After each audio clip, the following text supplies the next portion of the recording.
কিন্তু একজন পুলিশের নামও এই চার্জশিটে নাই। এতে আমার মনে হয়েছে যে শুধু সেনাবাহিনীর অফিসারদেরকে অভিযুক্ত করার জন্যই একটা ফিউটাইল এক্সারসাইজ করা, আমি এটাকে বলবো। এটা ট্রায়ালে ডিসাইড হবে যে আদৌ উনি দোষী কিনা নির্দোষ। এবং আমি আদালতকে বলেছি, মাননীয় আদালত ট্রাইব্যুনালকে বলেছি যে চার্জশিটটা লেখা হয়েছে এখানে আনফেয়ারলি ডিসক্রাইব করা হয়েছে ফ্যাক্টস অ্যান্ড সার্কামস্ট্যান্সেস, এবং বাংলাদেশ সেনাবাহিনীর যে অফিসারগুলো র্যাবে কাজ করতো তারা কোনোভাবেই এখানে তাদের বিরুদ্ধে অভিযোগ প্রাথমিকভাবে প্রমাণিত হয় না। অভিযোগ প্রাথমিকভাবে প্রমাণিত হওয়ার জন্য মূলত তিনটি এলিমেন্ট লাগে। একটি হলো proximity of time, proximity of place and manner of commission of the offence. আমি মাননীয় ট্রাইব্যুনালকে বলেছি যে সময় হিসাবে যেই সময়গুলো উল্লেখ করা হয়েছে প্রত্যেকটি ডেট এবং সময়ের আগে আনুমানিক শব্দটি ব্যবহার করা হয়েছে। আইন অ্যাজাম্পশনের উপরে চলে না, there shall have to be a specificity of time, এটা এই চার্জশিটে ছিল না। দুই নম্বর হলো প্রক্সিমিটি অফ প্লেস। প্লেস হিসাবে উল্লেখ করা হয়েছে সমগ্র বাংলাদেশ। সমগ্র বাংলাদেশ প্লেস অফ অকারেন্স হইতে পারে না, সুতরাং টাইম, প্রক্সিমিটি অফ প্লেস এটা এখানে প্রমাণিত হয়নি। Third is the manner of commission of the offence, full of inconsistency. আমি তিনটি এলিমেন্টই বলেছি এবং আরও বলেছি ক্রিমিনাল কেসে every link in the chain of evidence has to be prove, সেটাও সেখানে নাই, কোনো লিঙ্ক নাই। এগুলো বলার সাথে বলেছি এবং আরও বলেছি যে যদি এই মামলায় আমার মনে হয়েছে শুধু বাংলাদেশ সেনাবাহিনী অফিসারদেরকে হ্যান্ডপিক করা হয়েছে, আমি মাননীয় আদালতের নলেজে সেটা এনেছি যে ইনভেস্টিগেশন অফিসার বা ইনভেস্টিগেশন যে এজেন্সি তারা এখানে বায়াস ছিল। আপনাদেরকে আমি একটা সুনির্দিষ্ট এক্সাম্পল দিই that can illustrate my statement. One, এই র্যাবের এডিজি অপারেশনরা বিভিন্ন সময়ে দেশের বাইরে গিয়েছে, তখন বিভিন্ন সময়ে সংক্ষিপ্ত পিরিয়ডের জন্য হইলেও পুলিশের একজন ডিআইসি এডিজি অফিসের দায়িত্ব ছিল, কিন্তু একজন পুলিশের নামও এই চার্জশিটে নাই। এতে আমার মনে হয়েছে যে শুধু সেনাবাহিনীর অফিসারদেরকে অভিযুক্ত করার জন্যই একটা ফিউটাইল এক্সারসাইজ করা, আমি এটাকে বলবো futile exercise, which is not correct.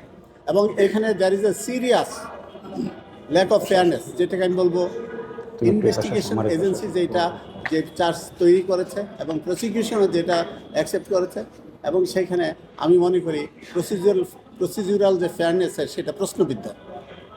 তারপরে আমি আরও বলেছি যে এই যে মিসিং লিঙ্ক, আমি দায়িত্বে ছিলাম, দায়িত্বে থাকার পরে মাঝে মাঝেই ফ্রিকুয়েন্টলি এটা হয়েছে। সবগুলা অফিসার যেগুলো দ্বারা এডিজি অফ ছিল, brigadier general Jahangir, brigadier general Mahbub, brigadier general Azad এবং কর্নেল লতিফ, এরা বিভিন্ন সময় ছুটিতে গিয়েছে অথবা cross country, that means ex Bangladesh লিভে গিয়েছে, বিদেশে ট্রেনিংয়ে গিয়েছে। সেই সময় বিভিন্ন পুলিশ অফিসাররা যারা ডিআইজি র্যাঙ্কের তারা সেখানে দায়িত্বে ছিল, কিন্তু তাদের নামটা চার্জশিটে নাই। তাহলে আমার কাছে কি এটা মনে হতে পারে না, সন্দেহের উদ্রেক হতে পারে না যে শুধু সেনাবাহিনীর অফিসারদেরকে অভিযুক্ত করার জন্য ইনভেস্টিগেশন অফিসাররা were assign? This is one.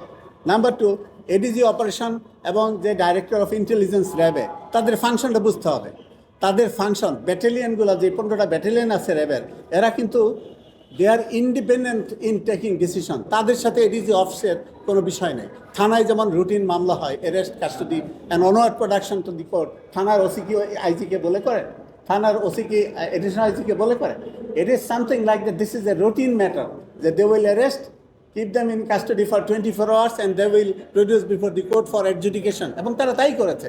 এবং সেই ক্ষেত্রে এডিজি অপারেশনের কোনো সম্পৃক্ততা নাই। ADG operation is just an staff officer to the DG, battalions are directly under the DG. আমি এই কথাগুলো বলেছি রিপোর্টিং রিলেশনশিপ অফ দি সব সার্কামস্টেন্স একসাথে করলে যা দাঁড়ায় সেটা হলো যে এই বাংলাদেশ সেনাবাহিনীর অফিসারদের থেকে সম্পৃক্ত করা হয়েছে, অভিযুক্ত করা হয়েছে, সেই অভিযোগ 3বার। তবে মাননীয় আদালত বলেছে যে আপনি এই কথাগুলা অর্থাৎ আপনার যেই ডিফেন্সের পয়েন্টগুলো আপনারা ট্রায়ালের সময় বলবেন, আমরা ধৈর্য সহকারে শুনব। তবে আরেকটি কথা আমি নলেজে এনেছি এবং মাননীয় বিচারক মণ্ডলী ট্রাইব্যুনালের বলেছে নোবডি ইজ অ্যাবাভ ল, বিচারপতিরাও অ্যাবাভ ল না। সেই ক্ষেত্রে আমি গুণ কমিশনের একটা কথা আমি আদালতের নলেজে এনেছি, সেটি হলো যে গুণ কমিশনের কাজটি হলো কি, গুণ কমিশনের কাজ হলো ফ্যাক্ট ফাইন্ডিং। কিন্তু আমার মনে হয়েছে যে বিভিন্ন কারণে রিপোর্টেডলি গুম কমিশনের সদস্যরাও যেটাকে বলে এনক্রোচমেন্ট অফ দেয়ার ডিউটি, পুলিশের কাজ রিমান্ডে গেলে যা করা হয় গুম কমিশনের কাজ সেটা না। এটা আমি একটা এক্সাম্পল দিচ্ছি। তো আমার মনে হয় যে সেটাও আমি ভবিষ্যতে আনবো। যদি গুম কমিশনের কেউ নিয়ম নীতি বহির্ভূতভাবে জিজ্ঞাসাবাদ করে থাকে, আমি সেই জিনিসটাই হিন্টস দিয়েছি মাননীয় আদালত ট্রাইব্যুনালকে। আরেকটি কথা বলেছি, media handling. My friends, ladies and gentleman, I tell you, আমি আদালতের নলেজে নিয়েছি।